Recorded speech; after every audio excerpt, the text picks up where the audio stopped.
വീട്ടിൽ നേന്ത്രപ്പഴം ഉണ്ടെങ്കിൽ തയ്യാറാക്കാൻ പറ്റിയ അടിപൊളി ഒരു പലഹാരത്തിൻ്റെ റെസിപ്പിയാണ് ഈ ഒരു വീഡിയോയിൽ ഷെയർ ആക്കുന്നത്. മലബാർക്കാരുടെ സ്പെഷ്യൽ സ്നാക്കാണ് കായ്പോള.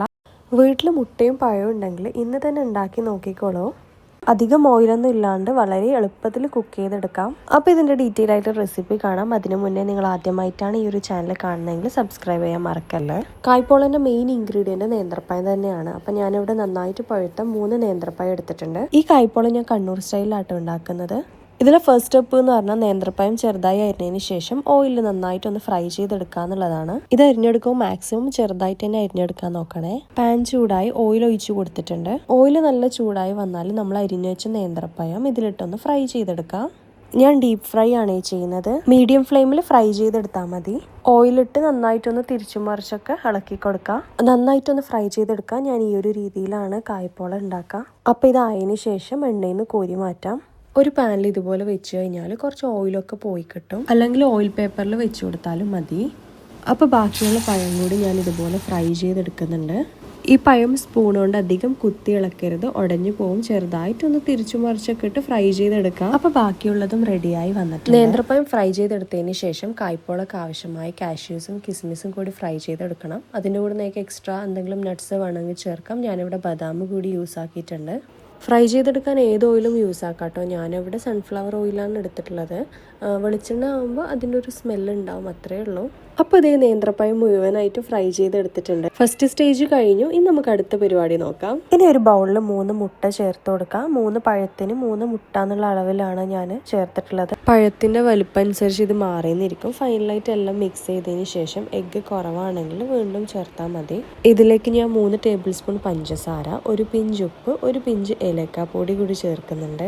മധുരം ഓരോരാളുടെ ടേസ്റ്റ് അനുസരിച്ച് ആവശ്യത്തിന് ചേർത്ത് കൊടുക്കാം. ഇനി നമ്മൾ ഫ്രൈ ചെയ്ത് വെച്ച നേന്ത്രപ്പഴമാണ് ഇതിലേക്ക് ചേർത്ത് കൊടുക്കുന്നത്. ഇതിന്റെ കൂടെ തന്നെ വറുത്ത് വെച്ച കാഷ്യൂസും കിസ്മിസും കൂടി പകുതി ചേർത്തിട്ടുണ്ട്. ബാക്കി പകുതി ഗാർണിഷ് ചെയ്യാൻ മാറ്റി വെച്ചിട്ടുണ്ട്. ഇനി ഇതൊക്കെ കൂടി നന്നായിട്ട് മിക്സ് ചെയ്തെടുക്കാം. സ്പൂണോ അല്ലെങ്കിൽ കൈ വെച്ച് തന്നെ നന്നായിട്ടൊന്ന് കമ്പൈൻ ചെയ്തെടുക്കാം. ഈ ഒരു സമയത്ത് ഇതിൻ്റെ മധുരമൊക്കെ നോക്കാം. ആവശ്യം ഉണ്ടെങ്കിൽ മധുരമൊക്കെ ചേർത്ത് കൊടുക്കാം. അത് ഓരോരാളുടെ ആവശ്യം അനുസരിച്ച് നോക്കിയിട്ട് ചേർത്ത് കൊടുക്കാമല്ലോ. ശ്രദ്ധിക്കേണ്ട ഒരു കാര്യം എന്ന് പറഞ്ഞാൽ നേന്ത്രപ്പഴത്തിൻ്റെ ചൂട് മാറിയതിന് ശേഷം എഗ് മിക്സിലേക്ക് ചേർത്ത് കൊടുക്കുക, അല്ലെങ്കിൽ എഗ്ഗൊക്കെ വെന്ത് പോകും പെട്ടെന്ന്. ഇങ്ങനെ ചെയ്താൽ കായ്പോള അധികം പൊങ്ങിന്ന് വരില്ല, ഹാർഡാവാൻ സാധ്യതയുണ്ട്. അതുപോലെ മിക്സ് ചെയ്യുന്ന സമയത്ത് ഇപ്പം നേന്ത്രപ്പഴം അധികമായിട്ട് നിങ്ങൾക്ക് തോന്നുകയാണെങ്കിൽ ഫൈനലായിട്ട് ഒരു എഗ്ഗ് കൂടി ചേർത്ത് കൊടുക്കുക.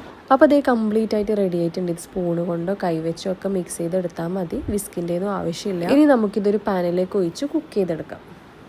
പാൻ ചൂടായ ശേഷം ഇതിലേക്കൊരു 1/2 ടേബിൾ സ്പൂൺ ഗീ ചേർത്ത് കൊടുക്കാം. കേക്കോ പോളയൊക്കെ ഉണ്ടാക്കുന്ന സമയം ഏറ്റവും ലോ ഫ്ലെയിമിൽ വേണം കുക്ക് ചെയ്തെടുക്കാൻ, എന്നാലേ ഉള്ളൊക്കെ നന്നായിട്ട് വെന്ത് കിട്ടുള്ളൂ. അതുകൊണ്ട് തന്നെ ഇവിടെ ഞാൻ ഒരു ലിഡ് വെച്ചതിന് ശേഷം അതിന്റെ മുകളിലാട്ട് ഈ പാന് വെച്ച് കൊടുക്കുന്നത്. എപ്പോഴും കേക്കൊക്കെ കുക്ക് ചെയ്യുന്ന സമയത്ത് വെക്കുന്ന ലിഡ് ആയതുകൊണ്ടാണ് ഇതിന്റെ കളർ ഇങ്ങനെ ഇരിക്കുന്നത്. ഇതിലേക്ക് ഇനി നമ്മൾ റെഡിയാക്കി വെച്ചിട്ടുള്ള മിക്സ് മൊത്തത്തിൽ അങ്ങ് ഒഴിച്ചു കൊടുക്കാം. ഇതുപോലെ സ്പൂൺ വെച്ചൊന്ന് പ്രസ് ചെയ്തെടുക്കാം. പഴവും മുട്ടൻ്റെ മിക്സും എല്ലാ ഭാഗത്തും ഈക്വൽ ആയിട്ട് എത്താൻ വേണ്ടിയാണ്. ഈ പഴം എപ്പോഴും കുഞ്ഞു കുഞ്ഞു പീസായിട്ട് തന്നെ അരിഞ്ഞെടുക്കുക. ഇതാണ് കാണാനും കഴിക്കാനും കുറച്ചുകൂടി ഭംഗിയും ടേസ്റ്റും ആയിട്ട് എനിക്ക് തോന്നിയത്.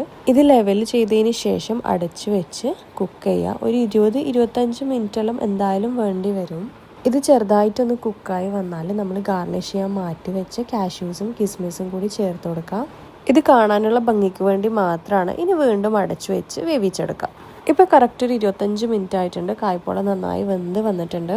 20-25 മിനിറ്റ് വെയിറ്റ് ചെയ്യാണ്ട് ഇടയ്ക്കൊന്ന് തുറന്നു നോക്കണം കേട്ടോ. ഓരോ പാനോ അല്ലെങ്കിൽ ഫ്ലെയിമോ അനുസരിച്ച് ചിലപ്പോൾ നേരത്തെ കുക്കായിന്ന് വരാം. അതുപോലെ തന്നെ ഏറ്റവും ലോ ഫ്ലെയിമിൽ തന്നെ വെക്കുക, അല്ലെങ്കിൽ അടിക്ക് പിടിച്ചു പോകും. അപ്പോൾ ഇത് കായ്പോള റെഡി ആയിട്ടുണ്ട്. ഇതിൻ്റെ സൈഡൊക്കെ മെല്ലെ മെല്ലെ ഒന്ന് ഇളക്കിയെടുക്കാം.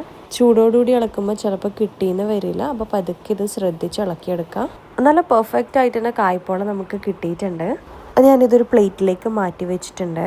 ഇഫ്താറിനൊക്കെ മിക്ക വീടുകളും ചെയ്തെടുക്കുന്ന ഭയങ്കര സിമ്പിളായിട്ടുള്ളൊരു സ്നാക്കാണ്. മാത്രമല്ല ഇതിൽ നമ്മൾ അധികം ഓയിലൊന്നും യൂസ് ആക്കിയിട്ടില്ല.